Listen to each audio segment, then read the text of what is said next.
Dignity and freedom of the citizens. ते हम civics पढ़ने लगे हैं, तो हमें जो डेमोक्रेसी के हमें फ़ायदे हैं उनके बारे में हम बात करते हैं। तो जो आम नागरिक होते हैं उनकी आज़ादी और उनकी सेल्फ रिस्पेक्ट, तो उसको डिग्निटी कहते हैं, उसके बारे में हम कर रहे हैं। तो democracy stands much superior to any other form of government in promoting dignity and freedom of the individual। हर एक व्यक्ति की अपनी स्वतंत्रता और निजता में जो डेमोक्रेटिक गवर्नमेंट है वो बाकी तरह की सरकारों पर सबसे ऊपर इसको वरीयता है। Every individual wants to receive respect from fellow beings. हर एक व्यक्ति को उसके साथ वाले व्यक्तियों से रिस्पेक्ट मिलनी चाहिए। Often conflicts arise among individuals. कभी कभी व्यक्तियों में आपस में कुछ मतभेद हो जाते हैं, because some feel that they are not treated with due respect. क्योंकि उनको लगता है कि उन्हें बिल्कुल पूरा आदर मान इज्जत नहीं दी जाती। The passion for respect and freedom are the basis of democracy। तो आज़ादी के लिए और निजी तौर पर रिस्पेक्ट के लिए हर व्यक्ति का ये पैशन होता है। तो डेमोक्रेसी में इसी चीज़ को ध्यान दिया जाना चाहिए। Democracy throughout the world have recognised this.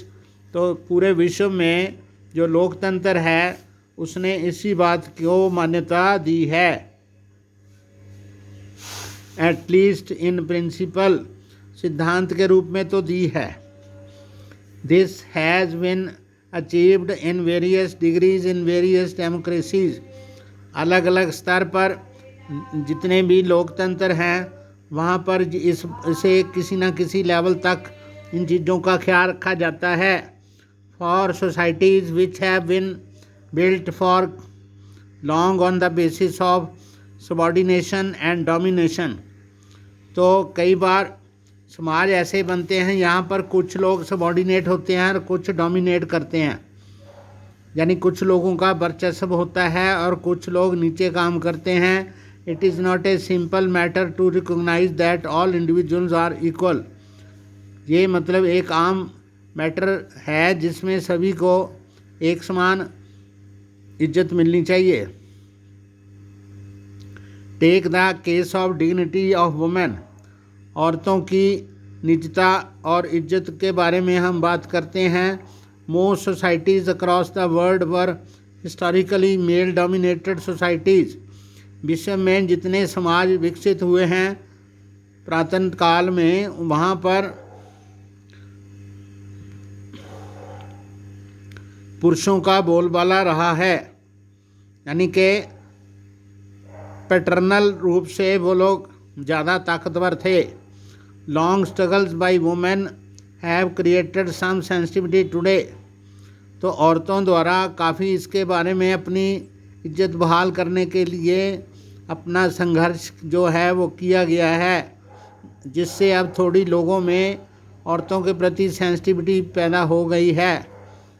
The respect to and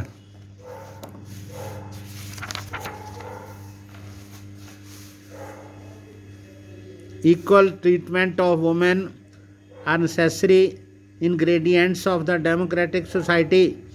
जो लोकतांत्रिक समाज है उसमें औरतों के लिए ये सब चीज़ें बहुत ज़्यादा ज़रूरी हैं। That does not mean that women are actually always treated with respect। इसका ये मतलब नहीं है कि औरतों को हमेशा बराबर ट्रीटमेंट या रिस्पेक्ट दी जाती है। But once the principle is recognised, अगर इस सिद्धांत को मान्यता मिल जाए, it becomes easier for women to wage a struggle against what is now unacceptable legally and morally. जिन बातों को अभी कानून और कानूनी तौर पर और मॉरल से लोग नहीं मानते, तो अगर ये बात प्रिंसिपल में मान्य हो जाए तो औरतों को इसके बारे में और संघर्ष करने की इजाज़त मिल जाएगी।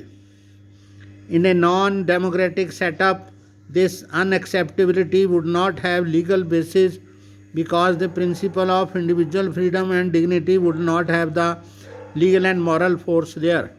तो अगर एक ही व्यक्ति का राज हो, नॉन डेमोक्रेटिक कंट्री हो, तो वहाँ पर हर एक की व्यक्तिगत स्वतंत्रता का, स्त्रियों के इज्जत के बारे में उनको ऐसा कानून वहाँ पर नहीं होगा।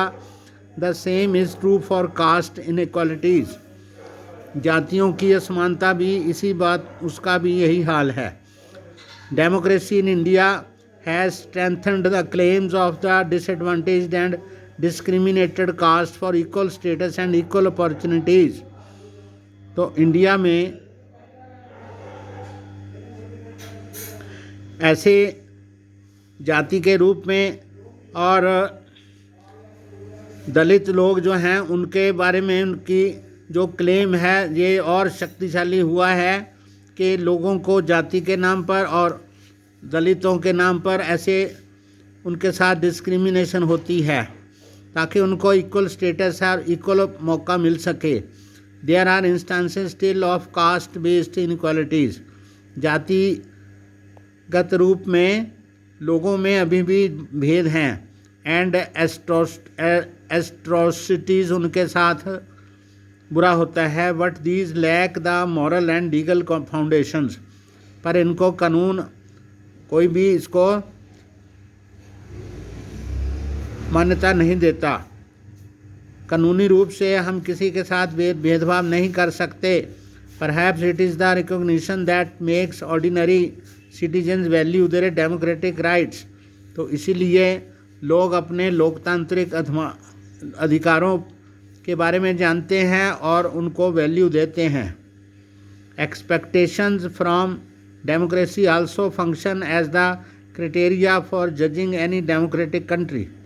अगर किसी देश में ऐसा होता है तो उसकी लोकतांत्रिक वैल्यू कम होती है, और किसी भी देश को बारे में हम जज करना है तो वहाँ के समाज में निचले तबके के साथ जो व्यवहार होता है उससे हम उसके लोकतंत्र के बारे में विचारों का पता कर सकते हैं। What is most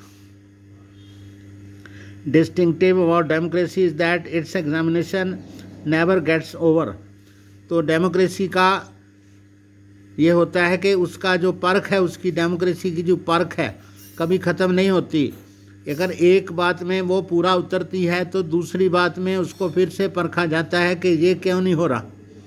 as democracy passes one test, जैसे डेमोक्रेसी एक टेस्ट पास करती है, उसके देश के लोगों को एक सुविधा अच्छी तरह से मिल रही है तो दूसरी सुविधा के बारे में वो लोग बात करने लगते हैं।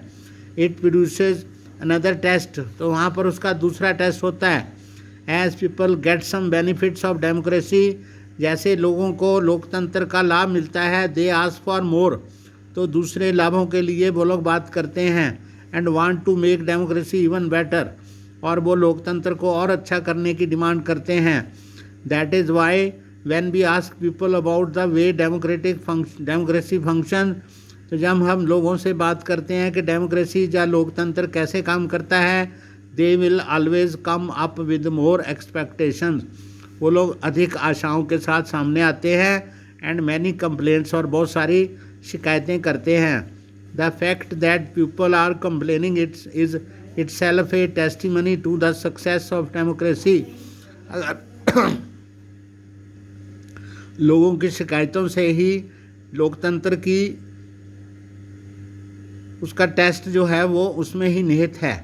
It shows that people have developed awareness, और उसी से पता चलता है कि लोगों में और जागरूकता अपने अधिकारों के लिए आ गई है। And ability to expect and to look critically at power holders, तो वो इसी से वो लोग जो जिनके पास पावर है उनको वो आलोचनात्मक दृष्टि से देखते हैं। अगर वो उनकी आशाओं पर पूरा नहीं उतरते तो उनको बदलने की क्षमता रखते हैं। And the high and mighty, और उनको और शक्तिशाली बनाने में वो योगदान तभी देते हैं जब उनकी आशाएं पूरी होती हैं। A public expression of dissatisfaction with democracy shows the success of democratic project. तो अगर लोग जो हैं वो संतुष्ट हो गए हैं, उन्होंने पावर होल्डर्स को देखना बंद कर दिया है, तो तब तो जो डेमोक्रेसी है वो गंदे पानी की तरह ख़राब हो जाएगी। तो उसको और आलोचनात्मक दृष्टि से लगातार देखते रहना चाहिए, उनकी सेटिस्फेक्शन कभी ख़त्म नहीं होनी चाहिए। It transfers people from status of subject into that of citizens. तो जैसे राजा के गुलाम होते हैं उनको सब्जेक्ट कहा जाता है, तो हम देश के जो उच्च स्तर पर जो ताकत में लोग बैठे हैं उनके हम गुलाम नहीं हैं, हम भारत के नागरिक हैं। इसलिए ये तभी हो सकता है अगर हमारी जो डेमोक्रेटिक इच्छाएं हैं वो सारी आशाएं हमारी पूरी होती हैं। Most individuals today believe that their vote make a difference to the way the government is run. तो काफ़ी लोग सोचते हैं कि उनके एक वोट डालने से जो सरकार है उनकी इच्छाओं का मान करती है, लेकिन to their own self interest. तो कभी गवर्नमेंट जो है रन करती है और वो अपने ही इंटरेस्ट के लिए काम करती है।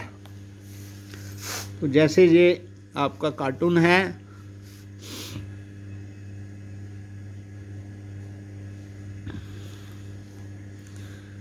यह व्यक्ति के अंदर